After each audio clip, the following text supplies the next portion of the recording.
السلام عليكم ورحمة الله وبركاته. إن الحمد لله نحمده ونستعينه ونستغفره ونعوذ بالله من شرور أنفسنا ومن سيئات أعمالنا. من يهده الله فلا مضل له ومن يضلل فلا هادي له، وأشهد أن لا إله إلا الله وحده لا شريك له، وأشهد أن محمدا عبده ورسوله.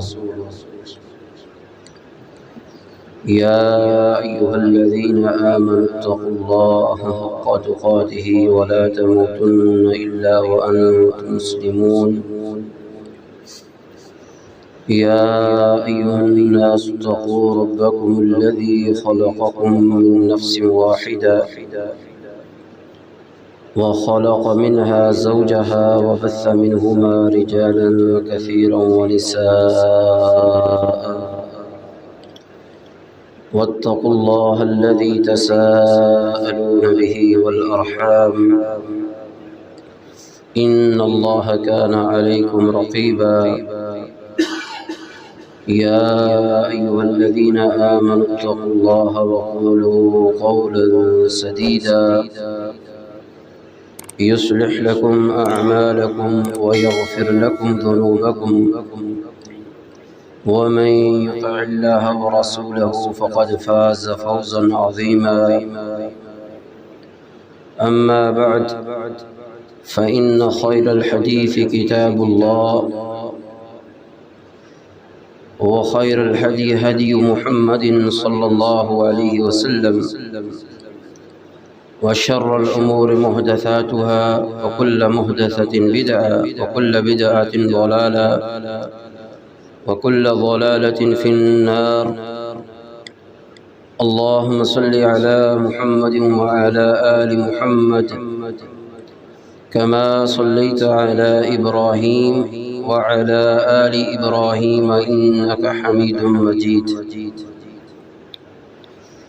اللهم بارك على محمد وعلى آل محمد كما باركت على إبراهيم وعلى آل إبراهيم إنك حميد مجيد. أعوذ بالله من الشيطان الرجيم.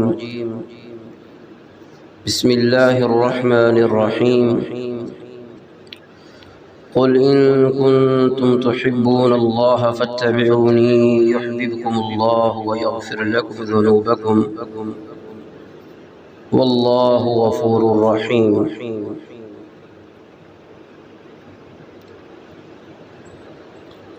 حضرات محترم،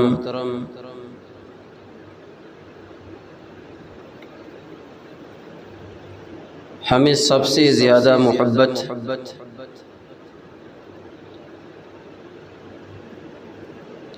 اللہ اور اس کے رسول صلی اللہ علیہ وسلم کے ساتھ ہونی چاہیے.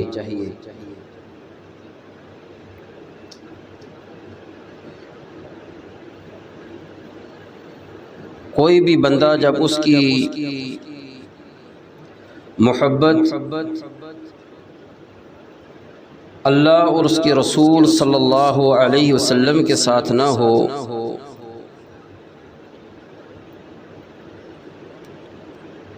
تو اس کا جو دل ہے وہ ایمان سے خالی ہوتا ہے. نبی کریم صلی اللہ علیہ وسلم سے محبت کرنا، آپ کے اقوال، افعال اور اعمال کو اپنانا، آپ کی ہر بات کو ماننا، یہ فرض ہے.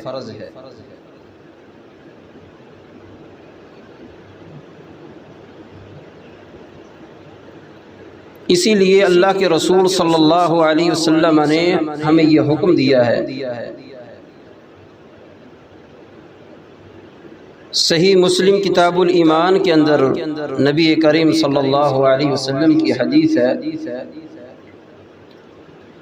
آپ نے فرمایا جس بندے کے اندر تین چیزیں ہوں اس نے ایمان کی حلاوت کو، ایمان کی مٹھاس کو پا لیا ہے۔ پہلی چیز کیا ہے کہ اس کائنات میں سب سے زیادہ محبت وہ اللہ اور اس کے رسول صلی اللہ علیہ وسلم کے ساتھ اسے کرنی چاہیے۔ اور دوسری چیز کہ بندہ جب کسی سے محبت کرے تو اس کی جو محبت ہے وہ اللہ کی رضا کے لیے ہونی چاہیے۔ اور تیسری چیز جو نبی کریم صلی اللہ علیہ وسلم نے بیان کی ہے وہ کیا ہے؟ ایمان لانے کے بعد بندے کو کفر میں لوٹنا اس قدر ناپسند ہو جیسا کہ آگ میں جانا اسے ناپسند ہے۔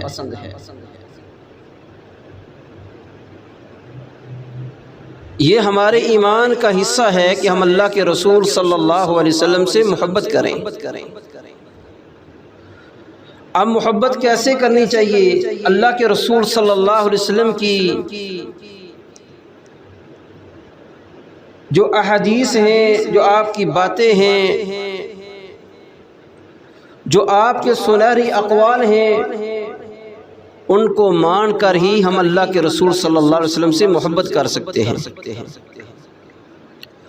آپ نے فرمایا لا یؤمن احدکم حتی اکون احب الیہ من والدہ وولدہ والناس اجمعین۔ تم میں سے کوئی بھی ایمان والا نہیں ہو سکتا یہاں تک میں محمد صلی اللہ علیہ وسلم اس کی ذات سے، اس کے والدین سے اور تمام لوگوں سے زیادہ محبوب نہ ہو جاؤں، پسندیدہ نہ بن جاؤں۔ فرمایا اس وقت تک کوئی بھی بندہ وہ ایمان والا نہیں ہو سکتا۔ اور کچھ چیزیں ایسی ہوتی ہیں اگر کوئی بندہ ان کو مقدم رکھے اللہ کی رسول صلی اللہ علیہ وسلم کی محبت سے، دنیا کا ساز و سامان، مال و دولت، گھر ہو گیا، معاشرہ ہو گیا، اپنے والدین کی باتیں، اولاد کے ناز و نخرے، اگر انسان ان کو مقدم رکھے، رسول اللہ صلی اللہ علیہ وسلم کی باتوں کو ہٹا دے، ان کو دور کر دے، تو اللہ تعالیٰ نے ایسے بندے کو فاسق قرار دیا ہے کہ وہ نافرمان ہے۔ سورہ توبہ کے اندر اللہ تبارک و تعالیٰ نے 9 رشتے گنوائے ہیں، اور یہ وہ رشتے ہیں جن سے انسان کی فطری طور پر محبت ہوتی ہے، طبعی طور پر انسان ان کے ساتھ لگاؤ رکھتا ہے، ان سے پیار کرتا ہے۔ وہ 9 رشتے کون سے ہیں؟ پہلا رشتہ کیا ہے؟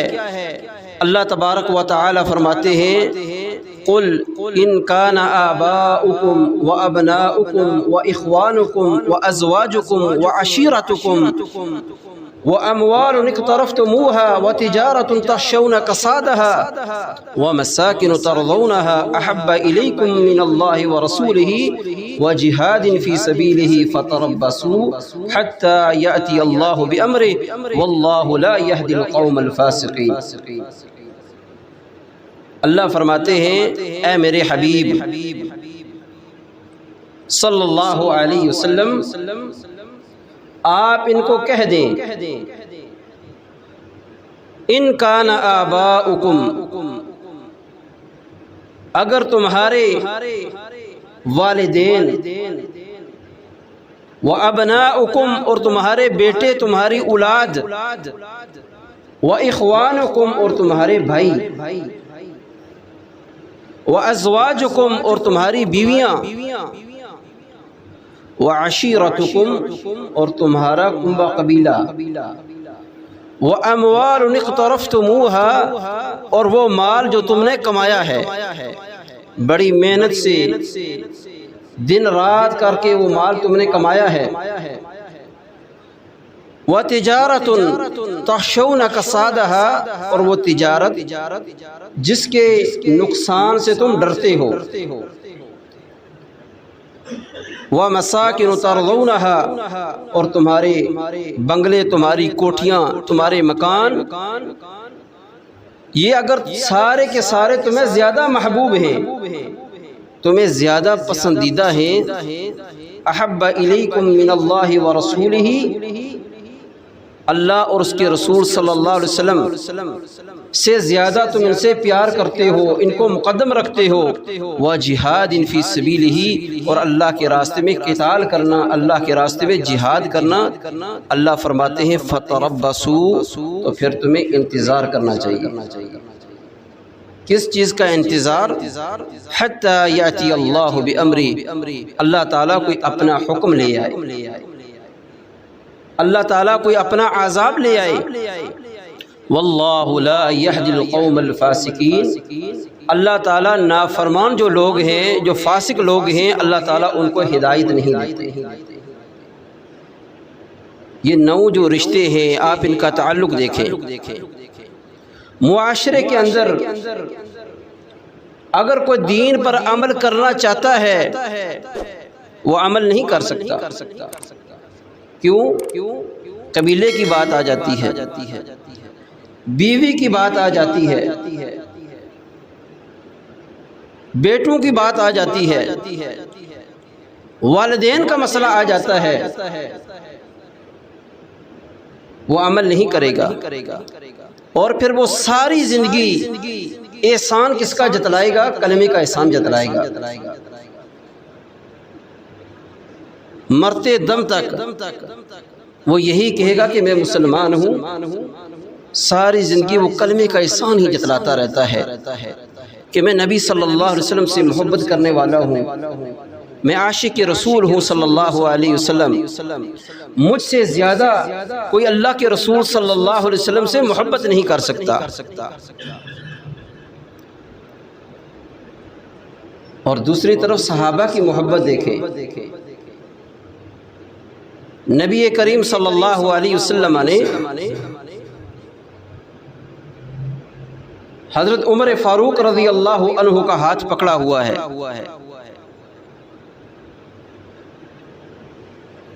سیدنا عمر فاروق رضی اللہ عنہ کہتے ہیں یا رسول اللہ لأنت احب الی من کل شیء، اے اللہ کے رسول صلی اللہ علیہ وسلم، مجھے آپ ہر چیز سے زیادہ محبوب ہیں، مجھے آپ ہر چیز سے زیادہ عزیز ہیں، الا من نفسی، سوائے میری جان کے، میری جان سے آپ زیادہ عزیز نہیں ہیں۔ آپ صلی اللہ علیہ وسلم نے جب عمر فاروق رضی اللہ عنہ کی یہ بات سنی، کہا عمر اس ذات کی قسم ہے جس کے ہاتھ میں میری جان ہے، کوئی بھی شخص اس وقت تک مومن نہیں ہو سکتا جب تک میں اپنی جان سے زیادہ عزیز نہ ہو جاؤں اسے۔ سیدنا عمر فاروق رضی اللہ عنہ کہنے لگے اللہ کے رسول صلی اللہ علیہ وسلم، اب آپ مجھے جو میری جان ہے آپ مجھے اس سے بھی زیادہ عزیز ہیں۔ آپ نے فرمایا عمر اب بات بنی ہے، اب تم صحیح ایمان والے بنے ہو۔ نبی کریم صلی اللہ علیہ وسلم کے صحابہ دیکھیں کہ اللہ کے رسول صلی اللہ علیہ وسلم کے ساتھ کس قدر محبت کیا کرتے تھے۔ محبت کس چیز کا نام ہے کہ اللہ کے رسول صلی اللہ علیہ وسلم کی باتوں کو مانا جائے، جن چیزوں کا پیغمبر علیہ الصلوۃ والسلام نے حکم دیا ہے ان کو کرنا چاہیے، ان کو بجا لانا چاہیے، اور جن چیزوں سے اللہ کے رسول نے روکا ہے ان سے رکنا چاہیے۔ محبت صرف زبان سے اظہار کا نام نہیں ہے کہ میں اللہ کے رسول صلی اللہ علیہ وسلم سے محبت کرتا ہوں، عمل کی کوئی بات بھی نہیں ہے۔ نماز کی کوئی پرواہ نہیں ہے، حلال و حرام میں کوئی تمیز نہیں ہے کہ میں حلال کھا رہا ہوں یا حرام کھا رہا ہوں۔ صبح سے لے کر شام تک جھوٹ پہ جھوٹ بولے جا رہا ہے، اسی زبان سے جس سے یہ اظہار کر رہا ہے اللہ کے رسول صلی اللہ علیہ وسلم کی محبت کا، کیا صحیح معنوں میں یہ محب ہے؟ کیا صحیح معنوں میں یہ اللہ کے رسول صلی اللہ علیہ وسلم سے محبت کرنے والا ہے؟ میرے نبی کو تو جھوٹ سے بڑی نفرت تھی۔ نبی کریم صلی اللہ علیہ وسلم کو فحش گوئی سے، بیہودگی سے اللہ کے رسول کو بڑی نفرت تھی۔ پھر یہ کیسا مسلمان ہے؟ یہ صحیح معنوں میں مومن نہیں بنا، یہ صحیح معنوں میں مسلم نہیں بنا۔ صحیح معنوں میں مومن اسی وقت ہوگا جب اللہ کے رسول صلی اللہ علیہ وسلم کے فرمان جو ہے، اللہ کے رسول کی ہر بات کو جب تک وہ نہ مان لے۔ آپ نے فرمایا کل امتی یدخلون الجنہ الا من ابا، کہ میری ساری کی ساری امت جنت میں جائے گی جس نے جنت میں جانے سے انکار کر دیا۔ صحابہ بیٹھے ہوئے تھے، جب اللہ کے رسول نے یہ حدیث بیان کی، صحابہ چوکنا ہو گئے، ہوشیار ہو گئے، کہنے لگے قالوا ومن یعبا یا رسول اللہ صلی اللہ علیہ وسلم، اللہ کے رسول جنت میں جانے سے کون انکار کر سکتا ہے؟ ہر ایک کی تمنا یہ ہوتی ہے کہ میں جنت میں جاؤں، جنت کے اندر داخل ہو جاؤں۔ اللہ کے رسول کون ہو سکتا ہے جو جنت میں نہ جائے؟ آپ صلی اللہ علیہ وسلم نے صرف دو باتیں بتائی۔ پہلی بات کیا ہے؟ آپ نے فرمایا من اطاعنی دخل الجنہ،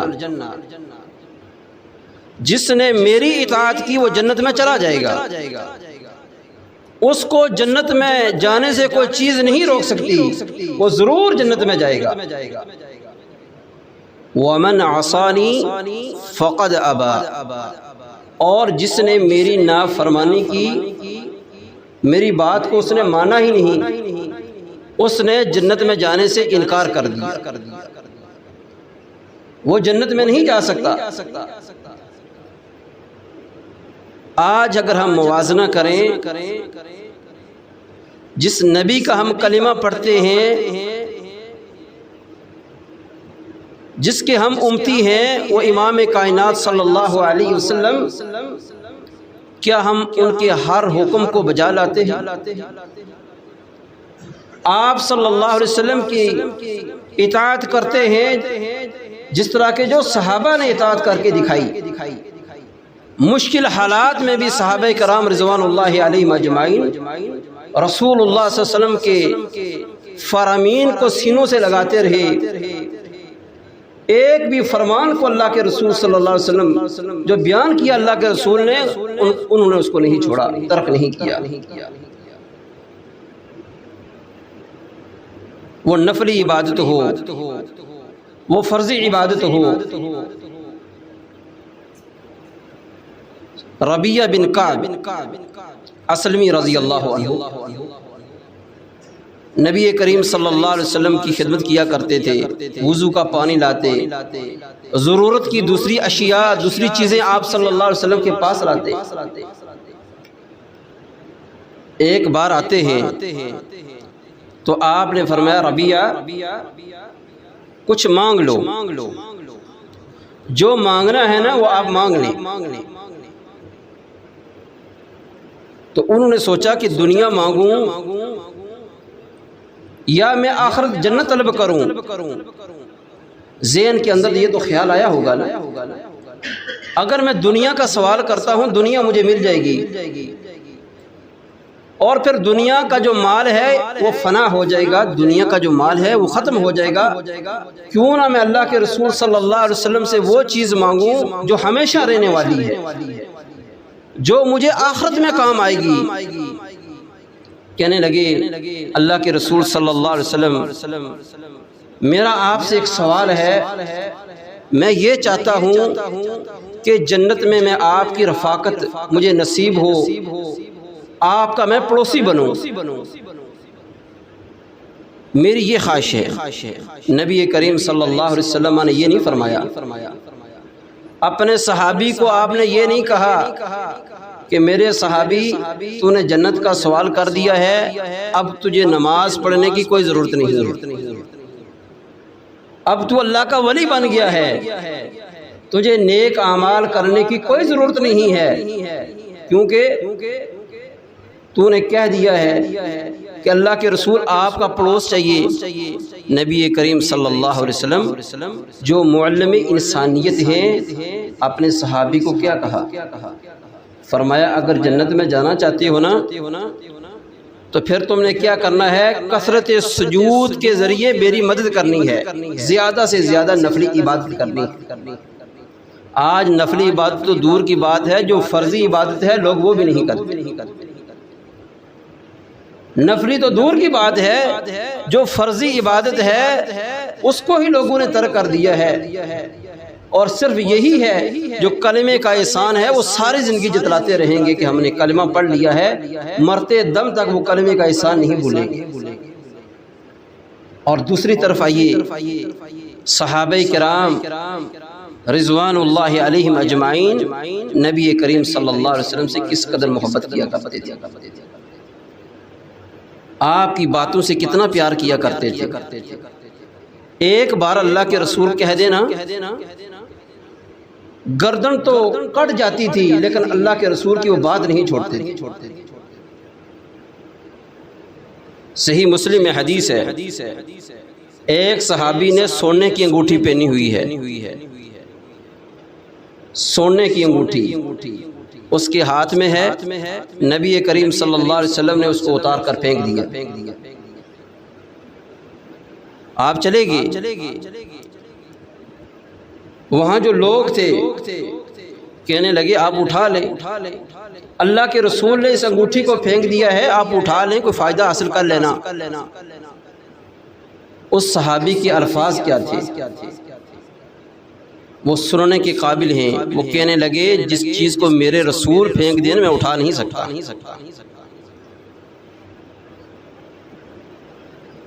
یہ ایمان جو ہے یہ گوارا ہی نہیں کرتا کہ میں اس چیز کو اٹھا لوں، ضمیر مانتا ہی نہیں ہے کہ میں اس چیز کو اٹھاؤں جس کو اللہ کے رسول صلی اللہ علیہ وسلم پھینک دے۔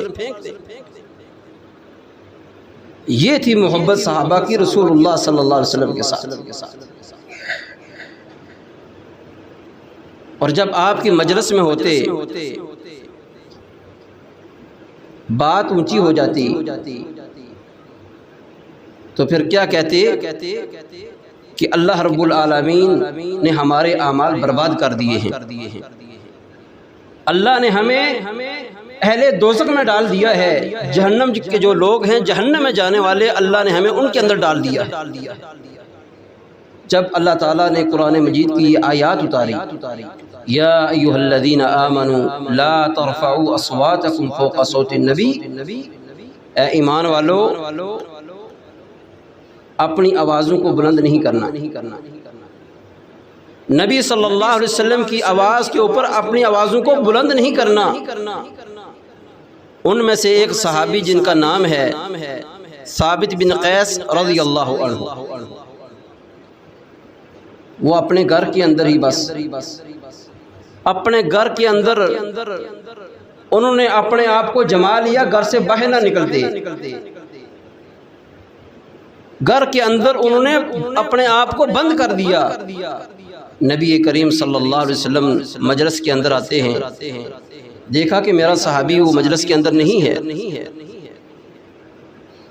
آپ ایک شخص کو بھیجتے ہیں جو ان کا پتہ کرو، وہ گھر جاتے ہیں، حالت کیا ہے؟ انہوں نے اپنا سر پکڑا ہوا ہے، سر پکڑ کر بیٹھے ہوئے ہیں۔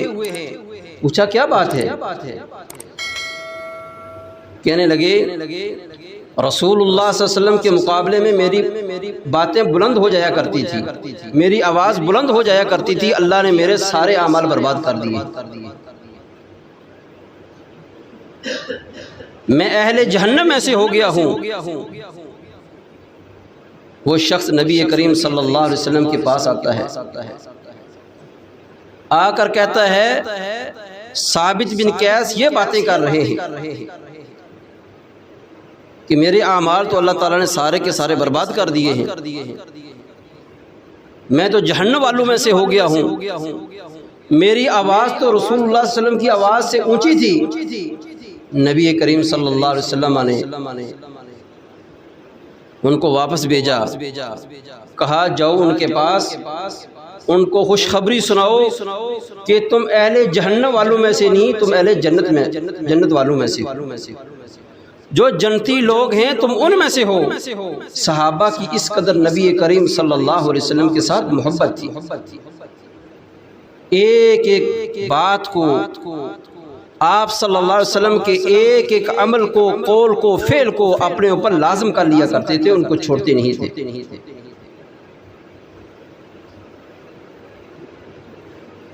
یہ جو گھریلو گدھے ہوتے ہیں، اسلام نے ان کو حرام قرار دیا ہے، یہ حرام ہے۔ اب ان کی حرمت نازل نہیں ہوئی تھی، مدینہ کے اندر ان کو ذبح کیا گیا، گوشت بنایا گیا، چولہوں کے پر ہنڈیاں چڑھا دی گئی، گوشت پک رہا ہے۔ ایک اعلان ہوتا ہے اللہ نے یہ جو گھریلو گدھے ہیں ان کو حرام قرار دیا، ان کی حرمت نازل ہو گئی ہے۔ اب انہوں نے کیا کیا؟ کوئی بہانہ نہیں لگایا، چلو بھوک لگی ہوئی ہے ابھی کھا لیتے ہیں بعد میں توبہ کر لیں، ابھی کھا لیتے ہیں بعد میں توبہ ہو جائے گی۔ انہوں نے اللہ کے رسول کی بات پہ فوراً عمل کیا، سارے کا سارا جو گوشت بنا ہوا تھا وہ ساری کی ساری ہانڈیاں انہوں نے انڈیل دی۔ یہ ہوتی ہے اللہ کے رسول صلی اللہ علیہ وسلم سے محبت۔ جو شخص اللہ سے محبت کرتا ہے، اللہ کے رسول سے محبت کرتا ہے، اس پر اللہ کی رحمت نازل ہوتی ہے۔ اللہ فرماتے ہیں وَأَطِيعُوا اللَّهَ وَأَطِيعُوا الرَّسُولَ، اللہ کے رسول کی بات کو مانو، لَعَلَّكُمْ تُرْحَمُونَ، کہ تم پر اللہ تعالیٰ کی رحمت نازل۔ اگر ہم چاہتے ہیں کہ اللہ کی رحمت کی حقدار بنے تو پھر ہمیں صحیح معنوں میں اللہ کے رسول صلی اللہ علیہ وسلم کی فرما برداری کرنا ہوگی، آپ کی باتوں کو، آپ کے اعمال کو، آپ کے اقوال کو ماننا پڑے گا، تاکہ ہمیں بھی رسول اللہ صلی اللہ علیہ وسلم کی رفاقت نصیب ہو جائے۔